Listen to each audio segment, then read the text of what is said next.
कहानी शुरू करने से पहले क्या आप जानते हैं इस दुनिया का सबसे लंबा जानवर कौन सा है? जी हाँ, जिराफ इस दुनिया का सबसे लंबा जानवर है। और जिराफ के शरीर में ये जो धब्बे या स्पॉट होते हैं वो हम इंसानों के फिंगरप्रिंट्स की तरह होते हैं। जैसे दो इंसानों के एक जैसे फिंगरप्रिंट नहीं हो सकते, वैसे ही दो जिराफ के एक जैसे स्पॉट या धब्बे नहीं हो सकते। कहानी के साथ ऐसी ही ज्ञान भरी बातें जानने के लिए please subscribe and support us. Thanks. बहुत पुरानी बात है। एक गांव खुशहालपुर में सूखा पड़ जाता है। गांव के लोगों की फसलें बरसात ना होने की वजह से खराब हो जाती हैं। सब गांव वाले परेशान हो जाते हैं कि बारिश ना हुई तो अब क्या होगा। अरे हरिया, इस बार बरसात ना होने की वजह से मेरी सारी फसल ही खराब हो गई। मैं तो बहुत ही परेशान हूँ। हाँ आदि, सही कह रहे हो।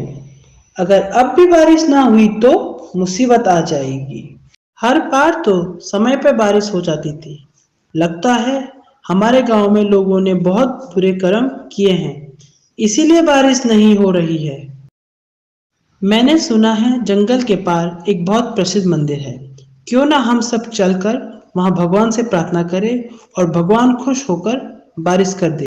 इतना कहकर वो सब गांव वालों से बात करते हैं और अगले दिन सुबह वो जंगल पार कर कर मंदिर में भगवान के दर्शन और प्रार्थना करने जाते हैं।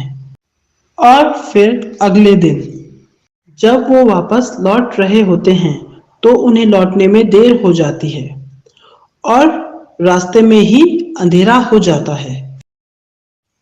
उनकी गाड़ी अंधेरी रात में एक घने जंगल से होकर गुजरती है, जहां पर सभी के सभी लोग डर जाते हैं। अरे यार आदि, ये तो बहुत खतरनाक जंगल है और रात भी बहुत हो गई है। कहीं कोई भूत प्रेत ना मिल जाए रास्ते में। अरे यार हरिया, भूत प्रेत कुछ नहीं होते। चुप होके बैठ जा और दूसरों को मत डरा। आदमी को अपने अच्छे कर्मों पर विश्वास रखना चाहिए। तभी उन्हें जंगल से डरावनी डरावनी आवाज सुनाई देती है। मुझे तो बहुत डरावनी डरावनी आवाज सुनाई दे रही है। मुझे तो लगता है आज हमारे साथ कुछ गलत होने वाला है। अरे भाई हरिया, डरो मत, भगवान पर विश्वास रखो। अभी तो हम मंदिर से आए हैं, हमारा कोई कुछ नहीं बिगाड़ सकता। थोड़े दूर चलते ही उनकी गाड़ी के आगे एक पेड़ गिर जाता है। अरे भाई, मुझे तो बहुत डर लग रहा है। तुमने देखा, भूतों ने हमारे ऊपर पेड़ गिराया। मैं तो कहता हूँ सबके सब भागो यहाँ से। अरे भाई हरिया, तू तो बहुत डरपोक निकला। तेज हवा से एक सूखा पेड़ ही तो गिरा है। डरो नहीं, हम सुबह तक घर पहुंच जाएंगे। बस तुम शोर मत करो, नहीं तो जंगली जानवर आ जाएंगे।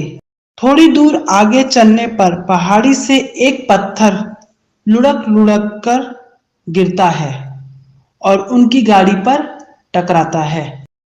देखा तुमने, ये भूत अब पहाड़ी से भी हम पर पत्थर के निशाने लगा रहे हैं। हरिया भाई, इतनी तेज हवा चल रही है तो पहाड़ी से पत्थर गिरना आम बात है। तुम शोर मत मचाओ, यहाँ जंगली जानवरों का डर है। जैसे ही वो थोड़ी दूर आगे चलते हैं, उन्हें एक भालू दिखाई देता है। वो सब लोग भालू को देखकर डर जाते हैं। हरिया, मैंने कहा था ना, जोर जोर से मत चिल्लाओ, जंगली जानवर आ जाएंगे। फिर वो एक साथ जोर से चिल्लाते हैं, हु हा हा हुर हुर। चल भाग भालू यहाँ से, नहीं तो हम सब मिलकर तुझे मार देंगे। इतनी सारी आवाजें सुनकर भालू वहां से भाग जाता है। शुक्र है भगवान का, भालू भाग गया। फिर थोड़ा आगे चलते ही जोर की बारिश शुरू हो जाती है। अरे वाह, मजा आ गया।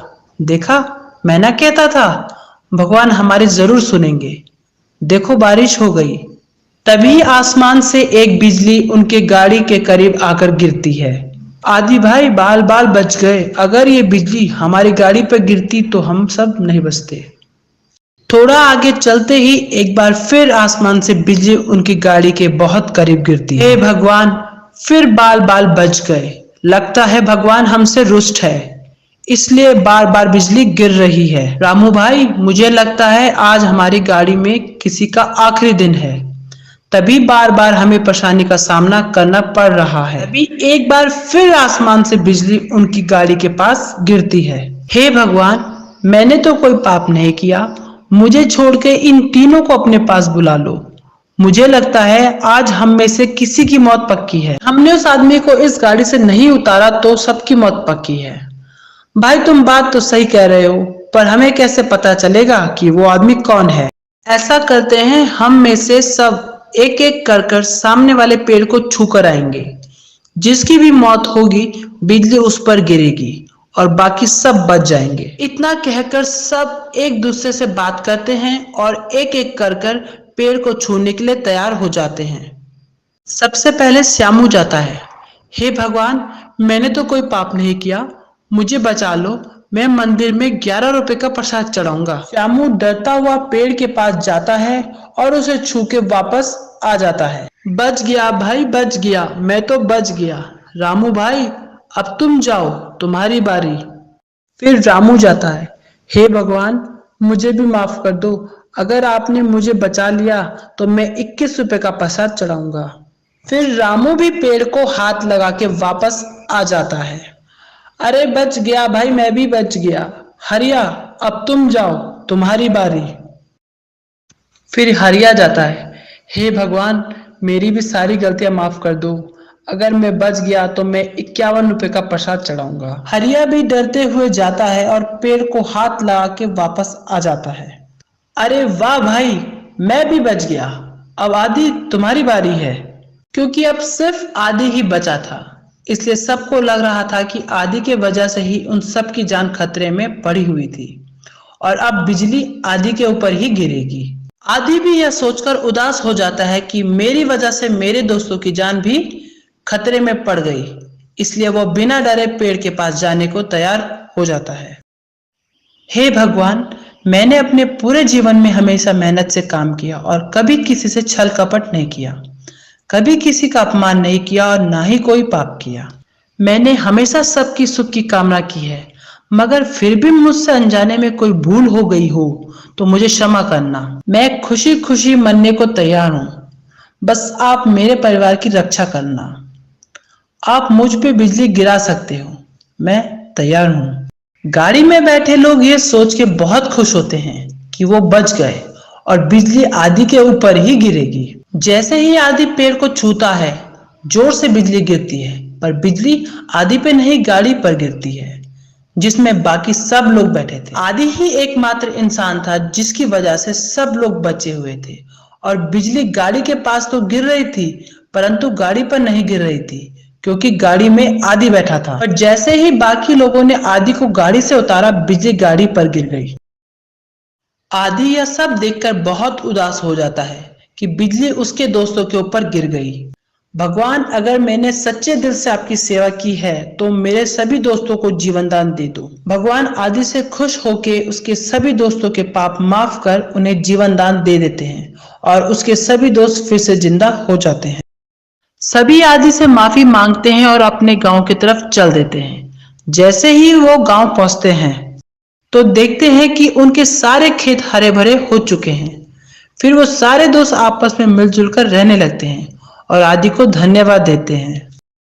ये छोटी सी कहानी हमें जिंदगी में बहुत बड़ी बात सिखाती है कि हमेशा हमें अपनी जिंदगी में अच्छे काम करने चाहिए और सबकी मदद करनी चाहिए और बुरे कामों से बचना चाहिए। और दूसरी बात, अगर आपने जीवन में हमेशा अच्छे काम किए और दूसरों की मदद की है तो मुश्किल समय में भगवान भी आपकी मदद करेंगे। ये छोटी सी कहानी अगर आपको कहीं ना कहीं अच्छी लगी हो तो प्लीज लाइक एंड सब्सक्राइब जरूर कीजिए। If you want to shine like a sun, first burn like a sun. Thanks for watching.